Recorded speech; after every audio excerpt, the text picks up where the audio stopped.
ഈ വർഷത്തെ ഹജ്ജുമായി ബന്ധപ്പെട്ട ചില വിവരങ്ങൾ നിങ്ങളോട് പങ്കുവെക്കാനാണ് ഞാൻ നിങ്ങളെ കാണുന്നത്. ഈ വർഷത്തെ ഹജ്ജ് എംബാർക്കേഷൻ പോയിൻ്റുകൾ പ്രഖ്യാപിച്ചപ്പോൾ കേരളത്തിന് 3 എയർപോർട്ടുകളാണ് അനുവദിച്ചിട്ടുള്ളത്. എയർലൈൻസിൻ്റെ ടെൻഡർ പൂർത്തിയായപ്പോൾ 3 എയർപോർട്ടിലെയും വിമാന ചാർജിൽ വലിയ വ്യത്യാസമുണ്ട്. അതിൽ ഏറ്റവും കൂടുതൽ കോഴിക്കോട് എയർപോർട്ടിൽ നിന്നാണ്. കണ്ണൂരും കൊച്ചിയും തട്ടിച്ചു നോക്കുമ്പോൾ ഒരു 40,000 രൂപയുടെ ചാർജ് കൂടുതൽ കോഴിക്കോട്ട് എയർപോർട്ടിനുണ്ട്.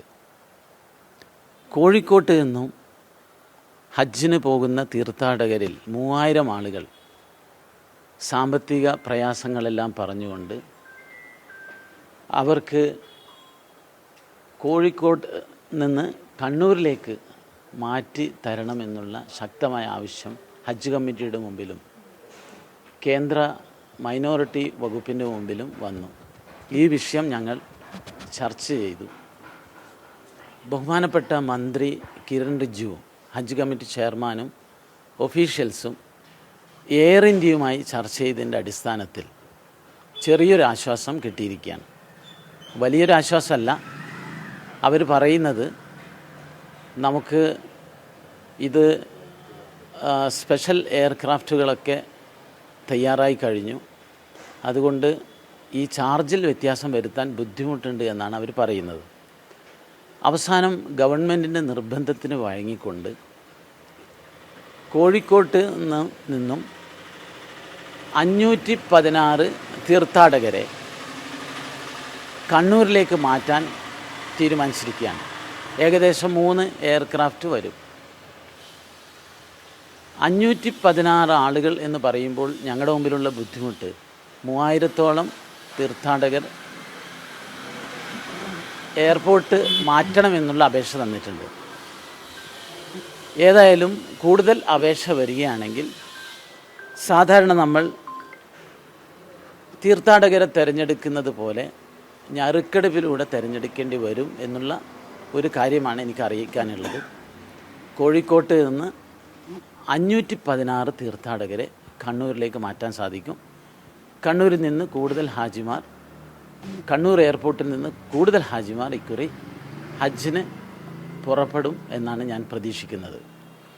ഇതിൽ നമ്മൾ മനസ്സിലാക്കേണ്ടത്, ഞങ്ങൾ ഹജ്ജ് കമ്മിറ്റിയിൽ ഭാരവാഹിത്വത്തിലേക്ക് വരുന്ന സന്ദർഭത്തിൽ ഇന്ത്യയിൽ ഒരു 10 എംബാർക്കേഷൻ പോയിൻ്റേ ഉള്ളൂ.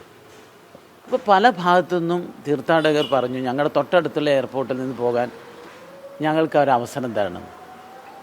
അത് കണ്ടിട്ടാണ് ഞങ്ങൾ എംബാർക്കേഷൻ പോയിൻ്റുകൾ 22 വർദ്ധിപ്പിച്ചു.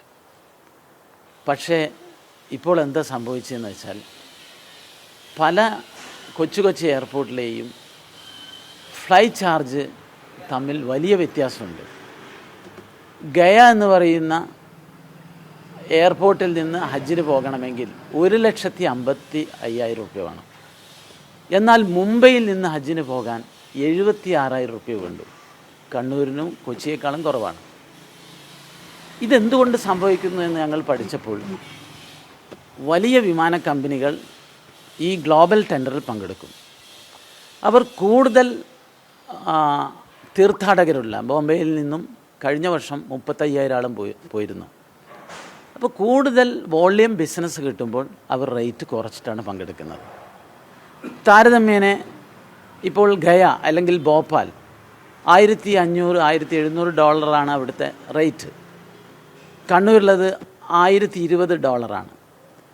അപ്പോൾ ആ വിധത്തിൽ വ്യത്യാസം വരുന്നത് ഈ ഹാജിമാരുടെ എണ്ണം പരിഗണിച്ചും പിന്നെ ഒരു ഗ്ലോബൽ മത്സര ബുദ്ധിയോടുകൂടി ഒരു മത്സരത്തിൽ പങ്കെടുക്കുന്ന എയർലൈൻസാണ് ഈ കാര്യങ്ങളിലൊക്കെ അന്തിമ തീരുമാനമെടുക്കുന്നത്.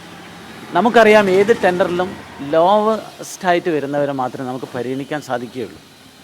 അപ്പോൾ ഇത്തരമൊരു പ്രയാസം ഹാജിമാർ നേരിടുന്നുണ്ട്. എനിക്ക് തോന്നുന്നത് നമ്മളിത് വീണ്ടും ചർച്ച ചെയ്യേണ്ടതുണ്ട്. കേരളത്തിൽ നിന്ന് 3 എന്നുള്ളത് ഒന്നാക്കി ചുരുക്കുകയാണെങ്കിൽ, എല്ലാ ഹാജിമാരും ഒരു എയർപോർട്ടിൽ നിന്ന് പോവുകയാണെങ്കിൽ തീർച്ചയായും നമുക്ക് റേറ്റ് കുറക്കാൻ സാധിക്കുമെന്നുള്ളതാണ്. പുതിയ ഹജ്ജ് കമ്മിറ്റിയൊക്കെ ഈ വിഷയം ചർച്ച ചെയ്യേണ്ടതാണ് എന്നാണ് ഇത് സംബന്ധിച്ച് എനിക്ക് നിങ്ങളോട് പങ്കുവെക്കാനുള്ളത്. അത് പ്രായോഗികമാണോ? എല്ലാം കൂടി ഒരു സ്ഥലത്തേക്ക് മാറ്റി ഇപ്പോൾ കണ്ണൂരിൽ തന്നെ ആയാലും അതിനുള്ള സൗകര്യങ്ങളൊക്കെ ഒരുക്കാൻ പറ്റുമോ നമുക്ക്? അല്ല, അനുഭവം അതാണ്. ഇപ്പോൾ ബോംബെയിൽ വളരെ ചെറിയ ചാർജ്, കഴിഞ്ഞ പ്രാവശ്യം 50,000 ബോംബെയിലെ ചാർജ്.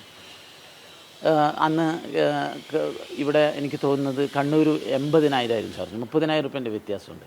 ഇപ്പം ഈ വിധത്തിലാണ് കാണുന്നത്. ഏതായാലും ഇത് സംബന്ധിച്ച് പണ്ട് നമുക്ക് നമ്മുടെ കാരിയർ നമുക്ക് സ്വന്തമായി ഇന്ത്യ ഗവൺമെൻറ്റിന് വിമാന കമ്പനികളുണ്ടായിരുന്നു. ഇന്നെല്ലാം പ്രൈവറ്റൈസ് ചെയ്തിരിക്കുകയാണ്. സ്വാഭാവികമായും ഈ റേറ്റിലുള്ള വർധനവ് ഹജ്ജ് കമ്മിറ്റിക്കോ ഗവൺമെൻറ്റിൻ്റെ നിയന്ത്രണത്തിലുള്ളതല്ല എന്നുള്ളതാണ് ഒരു വിഷമം. ഈ കോഴിക്കോട് പ്രശ്നമായത് എയർ ഇന്ത്യ മാത്രമാണ് റിപ്പോർട്ട് ചെയ്തത് എന്നതുകൊണ്ടാകുന്നത്. കോഴിക്കോട് എയർപോർട്ടിനെ സംബന്ധിച്ച് ഒരു തെറ്റായ ഒരു കാഴ്ചപ്പാട് മാർക്കറ്റിലുണ്ട്. കാരണം അത് ഒരു ടേബിൾ ടോപ്പ് എയർപോർട്ടാണ്, വലിയ വിമാനങ്ങൾ അവിടെ ലാൻഡ് ചെയ്യാൻ ബുദ്ധിമുട്ടാണ് എന്നൊക്കെയുള്ളത് കൊണ്ട് പലരും താല്പര്യം കാണിക്കുന്നില്ല എന്നുള്ളതാണ് ഒരു കോഴിക്കോട് എയർപോർട്ടിനെ സംബന്ധിച്ചുള്ള ഒരു സങ്കടം.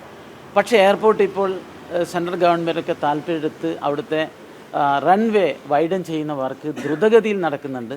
തീർച്ചയായും കോഴിക്കോട് എയർപോർട്ടിൻ്റെ രൂപവും ഭാവവും മാറുമ്പോൾ ഈ ഒരു അവസ്ഥ മാറും. വലിയ വിമാനങ്ങൾ, വൈഡ് ബോഡി വിമാനങ്ങളൊക്കെ കോഴിക്കോട് വരുന്നതോടുകൂടി കോഴിക്കോട്ട് തീർച്ചയായും കൂടുതൽ വിമാന കമ്പനികൾ ഹജ്ജ് ടെൻഡറിലൊക്കെ പങ്കെടുക്കാൻ സാധ്യതയുണ്ട്.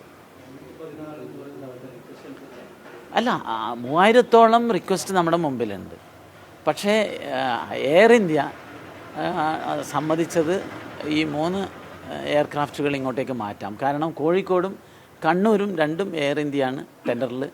അതുകൊണ്ടാണ് ഈ സൗകര്യം കിട്ടിയത്. മറ്റൊരു എയർപോർട്ടിലും നമുക്ക് ഈ വിഷയത്തിൽ ഇടപെട്ട് ഒരു അനുകൂലമായ തീരുമാനം ഉണ്ടാക്കാൻ സാധിച്ചിട്ടില്ല. ഏതായാലും ചെറിയൊരു ആശ്വാസം കേരളത്തിലെ ഹാജിമാർക്ക് കിട്ടുമെന്നാണ് ഞാൻ പ്രതീക്ഷിക്കുന്നത്. ഈ ഹജ്ജ്